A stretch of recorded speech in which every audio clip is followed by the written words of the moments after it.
I have regrets from the years I played it safe.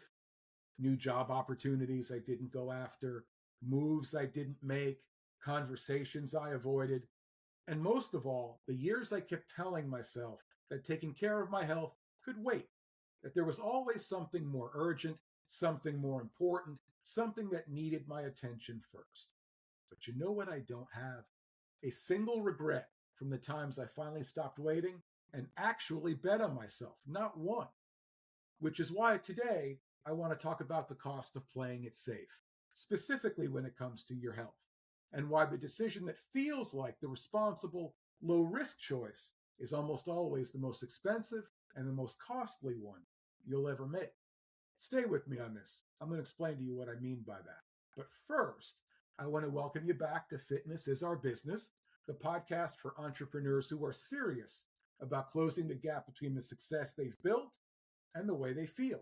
I'm Victor Fernandez, founder of Fernandez Fit and best-selling author of Reclaiming My Authentic Self, A Journey from Fear to Freedom, and a guy who sadly spent 20 years playing it safe before I finally understood what that was actually costing me. If you're new to the show, welcome. If you've been with me, thank you very much. It means more than I can say that you've been with me every step of the way. And if this show is earning a place in your week every week, make sure to click the like button, leave a review, subscribe to the show, and of course, share it with an entrepreneur, a busy professional, someone career driven who needs to hear it. You know who they are, it might just be you. And every one of us has a version of the story I just shared. So send this show to them so they can also learn that fitness is our business. All right. Let's get into the cost of playing it safe. Here's a belief I carried for most of my adult life. And also, I've heard it from nearly every entrepreneur, career driven person, business owner I've ever worked with. And it goes like this: I can't afford to focus on my health right now. There's just too much going on. Sounds reasonable, doesn't it? Even sounds responsible, like you're making a mature trade off.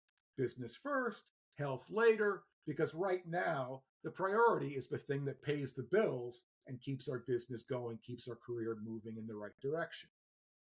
But here's what you're actually saying when you say that: I can't afford to invest in the one thing that makes everything else, every other priority, possible. Because that's what your health is. It's not competing with your priorities, it's the infrastructure underneath all of them. And when that infrastructure starts to fail, and we know it doesn't happen quickly, it comes quietly, gradually, the way it always does, you don't necessarily lose your health first. You lose that edge. You lose your sharpness, your patience, your capacity to be creative, the ability to walk into a room and lead at the level you built your business and career on. The cost of playing it safe isn't paid in medical bills, at least not at first. It's paid every morning when you look in the mirror and you feel that gap between who you are right now and who you know you're actually capable of being. It's paid every afternoon when your energy crashes and the decisions we need to make quickly and on the fly become slower. And of course, every evening when we get home with nothing left to give for the people who matter most. That's the invoice, if you will. And it comes due whether we want to acknowledge it or not. I ignored mine for nearly 20 years, but it turns out I was paying for it every single day. So I've become very aware of when people start to travel down this path. And one of those people was very close to me, still remains close to me. I want to talk to you about my father. He worked for over 30 years as a painter for a shipbuilding company. His two hands, literally his own two hands, helped build the Stars and Stripes, the yacht that won the America's Cup race back in 1987. My father gave everything to providing for our family. Everything, really without complaint, without any fanfare, without ever once suggesting that his own happiness mattered as much as ours. When he suffered a stroke, his second and most serious stroke, and it took his physical ability, it took something deeper with him. He stopped fighting. He chose to give up, and I lost him. My family lost him. Not all at once, but in the way that's harder, really, in some ways. Gradually, quietly, year by year, he spoke a little bit less, moved a little bit less, connected with us a little bit less, until he passed away back on November 30th, 2023, 1 week after his 80th birthday. I'm still angry to a certain extent about the choice that he made, the choice to give up, choice not to fight. And I probably carry at least some of that anger for the rest of my life. But I don't carry it as grief alone. I carry it as fuel because my father worked his entire life and never got the opportunity to enjoy what he built. He deferred living until later ran out. I see that same deferral pattern, if you will, in entrepreneurs and business owners, career-driven people. I see it all the time. Maybe not as dramatically, not at the end of their lives, but the pattern is pretty much the same. I'll invest in my health when the business is more stable. I'll take care of myself when this quarter is done. I'll slow down after we hit this next milestone. But the milestones keep moving. The quarter ends and another begins. The stability never arrives in the way we ever imagined it would. And the version of ourselves we were going to invest in after all of that keeps getting pushed a little further down the road. So here's the exercise I want you to do.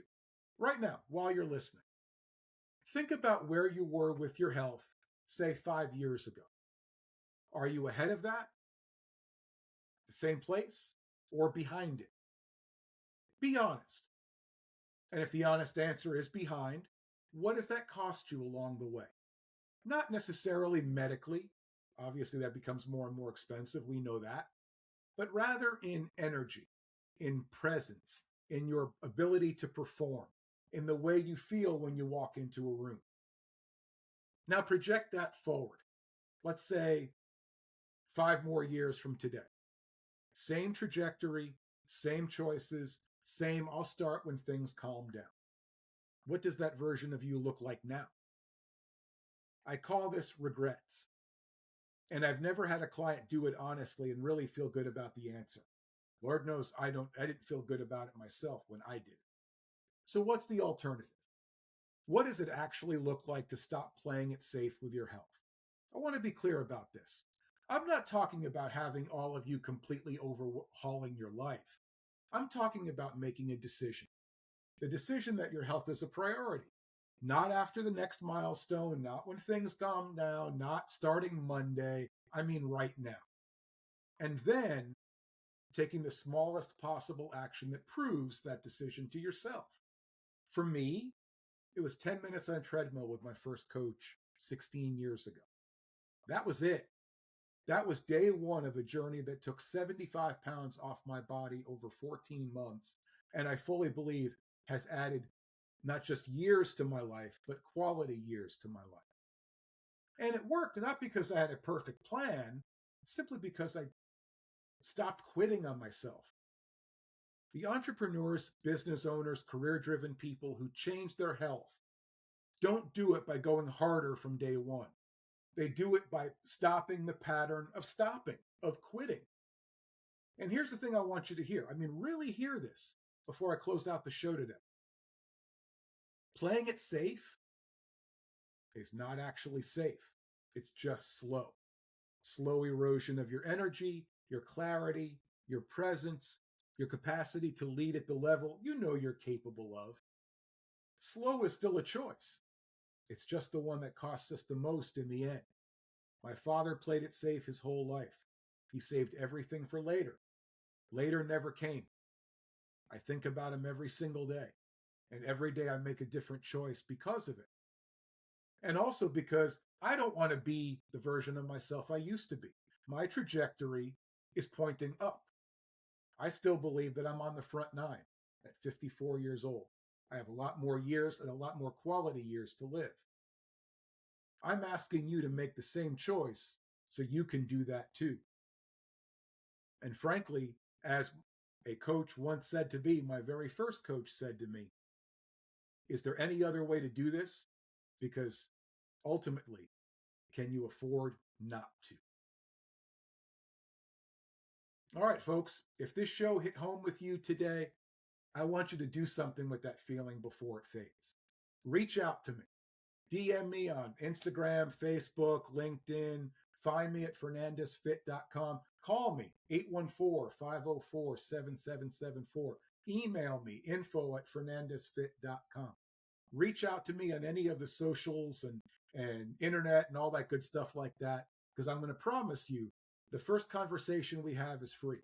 And there's going to be no pitch, no pressure placed on you, just a real conversation about where you actually are and what's actually in the way of where you want to be. And of course, while you're doing that, make sure to like the show, leave a review, subscribe to the show, of course, if you haven't already, so you never miss an episode. Then take 30 seconds and share this with someone in your world who needs to hear it. They won't find it by accident. At least maybe they will, and that'd be great. But if they don't, you can put it in front of them because they, like you, need to learn that fitness is our business.